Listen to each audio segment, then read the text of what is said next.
Hi guys, welcome back to my channel. If you're new here, my name is Hallie. In today's video, I'm going to be talking about my biggest pregnancy regrets. If you hear some background noise, I'm feeding my oldest child, Magnolia, a bottle right now, and I'm currently pregnant with my second child. I have seen several people do this video just talking about things that they would do different with their second child that they didn't do with their first child, things they regretted during pregnancy that they did or didn't do, things of that nature. So in today's video, I have written down 10 things that I regret from my pregnancy and from kind of how I did things with Magnolia. She was my first child. I was a first-time mom. I got pregnant at 19, so I had some learning to do, and I was just going to kind of share these things with you guys if you're about to be a mom or if you're just interested. So we are just going to jump into my top 10 regrets from my first pregnancy and my first child. The very first thing, and probably my biggest regret with Magnolia, is I did not do baby-led weaning. So if you guys aren't familiar with how you introduce solids to a baby, you can go about it a couple different ways. You can start with purees, which is what I did, or you can start by baby-led weaning. Baby-led weaning is where you you introduce the food cut up to where they can grab it, but in ways that they can't choke on it. I thought about doing this with Magnolia, but honestly, I was just too paranoid. I didn't want her to choke. I was just so scared. The reason I'm going to be doing baby-led weaning with my second child is because Magnolia is not the best eater. So right now, she'll eat things like yogurt or the juice pouches that are blended like fruits or veggies. She doesn't really like solids. I try to introduce solids to her every single day, and she's just not a good eater. So I'm going to try to do baby-led weaning with my second child. My second pregnancy regret, I don't really think of this one as a regret, just as something I'm going to be doing differently with baby number 2, and that is co-sleeping. So with Magnolia, we do co-sleep. We've co-sleeped for a very long time, the majority of her life. Part of this is because I was a very anxious postpartum person. I had very bad postpartum anxiety. If she wasn't right beside me or on my chest or like directly in my line of sight, I was terrified. I was terrified of SIDS. I was terrified of her needing something. She also had really bad acid reflux, so she spit up all the time. I was scared she was going to choke on it, or that she would need me, or that I wouldn't know that she spit up and she would be laying in it all night. There was just a lot of factors as to why I decided to co-sleep with Magnolia. The reason I'm not going to be doing this with my second child, or I plan on not doing this, is because Magnolia now will not sleep if she's not with me. Right now I'm feeding her a bottle because I tried to lay her down for a nap by herself. She fell asleep on my chest probably like 30 minutes ago, and I was like, okay, well, I think I want to film today. So I laid her down by herself and she instantly woke up. She got fussy, and that's just a very small example of how she cannot sleep without me. She sleeps with me every single nap, every single night, and I'm terrified that sleep training her to her own room is going to be a nightmare. So with baby 2, I would like to avoid co-sleeping at all costs. The third pregnancy regret I have is not documenting my pregnancy. So this pregnancy, I have been making way more videos. I have been taking way more pictures. With Magnolia, I was a 19-year-old pregnant, unmarried, young mom. I was scared. I didn't even tell people I was pregnant until I was 20 weeks. I didn't even start showing until I was 7 months. So I didn't really think to take bump pictures because I didn't get a bump. I didn't want to document it because honestly, my first pregnancy, I had a lot of body image issues because I didn't like the fact that I was gaining weight. I was very small before I got pregnant with Magnolia, and it just kind of led me to not document my pregnancy with her at all. So I'm trying really hard to document this pregnancy. Also, COVID played into that with Magnolia. I couldn't get maternity pictures done because nobody was taking pictures because I was at the end of my pregnancy with her at like peak COVID time.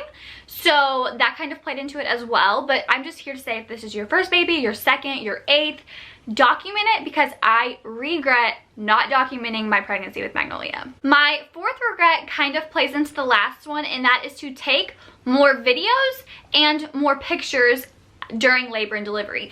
Now, I don't think I would be somebody who would film and post a labor and delivery vlog. I did do a birth story where I inserted pictures and videos, but it wasn't like the whole thing, and I think that even if I do film this one, I'll just do a sit down birth story instead. But I regret not having any videos of like any of it, but part of that is because I couldn't have anybody in the room besides my boyfriend Kyle, and I wanted him to be in the moment. Originally I wanted my mom and my sisters to be able to be there to film for me, to take those super raw, candid pictures of us, and because of COVID I couldn't have that.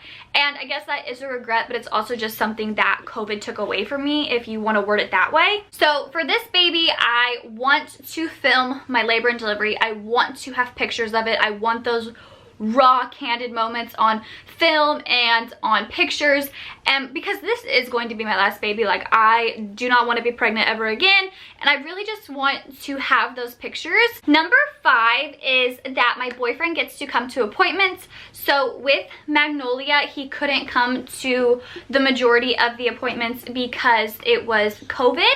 And with this baby, I want him to be at every appointment. He has found a way to be at all of the appointments so far. He's either taken off work that day or he has taken my appointment time as his lunch hour. He's made a super big effort to be at all of my appointments with this baby, and I really appreciate that. I was very sad at the end of my pregnancy with Magnolia when I was having weekly checkups and nobody could go with me. It was lonely, it was annoying, it was just all of these things. And so if your boyfriend or your fiance or your husband or your partner is not currently going to appointments with you, I really encourage you to do it, because I do think it is a way to bond, because the significant other isn't the one carrying the baby, and when he goes to appointments with me, he gets to hear what the doctor says, he gets to hear the baby's heartbeat, he gets to see the ultrasounds while they're doing it, not just the printed out versions I bring home. I really encourage you guys to go to appointments with your significant other. Number 6 is a big one. I will not be sharing the baby name until baby is born. So with Magnolia, I shared her name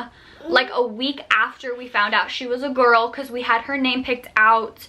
Basically, as soon as I found out I was pregnant, I had a girl name I wanted to use. I've had Magnolia Jane picked out for the majority of my adult life, probably like 5 years. So I knew that that was the girl name I wanted to use, and I got really excited and I shared it. Now, nobody stole this name from me. Nobody told me they didn't like this name. But with this baby, they're asking us like, oh, if it's a boy, like what names do you like? If it's a girl, what names do you like? And people are giving us so many unasked for opinions, to the point that I am not going to be sharing until the baby is born, because we've had some really rude comments about names that we like. We've had people tell us like what they think we should name the baby, and like I appreciate name suggestions, but I don't appreciate people being like, you should name the baby this, or oh, I don't like that baby name that you have picked out, because it does make you feel differently about the name that you like if people that you love and care about tell you that you don't like it. So at the current moment, nobody knows the names that we have picked out. I mean, yes, part of that is because we don't really have our names finalized yet, but when we do have them finalized, absolutely nobody is going to know what they are. Everyone will find out when I post my birth announcement. Number 7 is that I regret not... I guess number 7 is just something I need to keep in mind and I wanted to share, and I have written down it's okay to rest. So when I was pregnant with Magnolia, I was constantly nesting. Like I was constantly cleaning, organizing, getting things ready, planning, all of these things. With this baby, I'm pregnant and I have a baby. I can't really spend all of this time organizing and prepping and planning and all of these things, and I'm much more tired this time. And I guess what I'm trying to say is that it's okay to give yourself grace. It's okay to take a rest. It's okay to let the house get a little bit messier than it normally would, because you are growing a baby. You have to take care of yourself. You have to take care of your other children if you have another child. And so it's just something I need to remind myself of, and I wanted to remind you guys as well. If you're pregnant, it's okay to take a rest. Number 8 is to watch less videos and listen to less opinions. So when I was pregnant with Magnolia, it was during COVID, when I was like in like the later stages of my pregnancy. My boyfriend was an essential worker, so I was home a lot by myself because the school I was going to wasn't open because of COVID and all these things. I was home all day long by myself. I would sit and watch YouTube video after YouTube video after YouTube video of people talking about their favorite baby products, the way they sleep train, the way they feed their babies, how they have their babies on different schedules, how they do this, how they do that. and I got very overwhelmed. I didn't know what was right, what was wrong. I was like kind of just feeding my brain all of these opinions because I wanted to be educated. But what happened was I ended up being very overwhelmed very quickly, and I realized when the baby got here, every baby is different, and I had to kind of do my own thing with her. It's okay to watch videos, obviously, because you want to learn things, you want to get other people's input, but don't let your brain get oversaturated with watching the same types of videos from 15 different people. Because what I would do is I would go through like the first 24 hours with a newborn, and I would watch 15 of them, or just that's just an example of how I would get down these rabbit holes.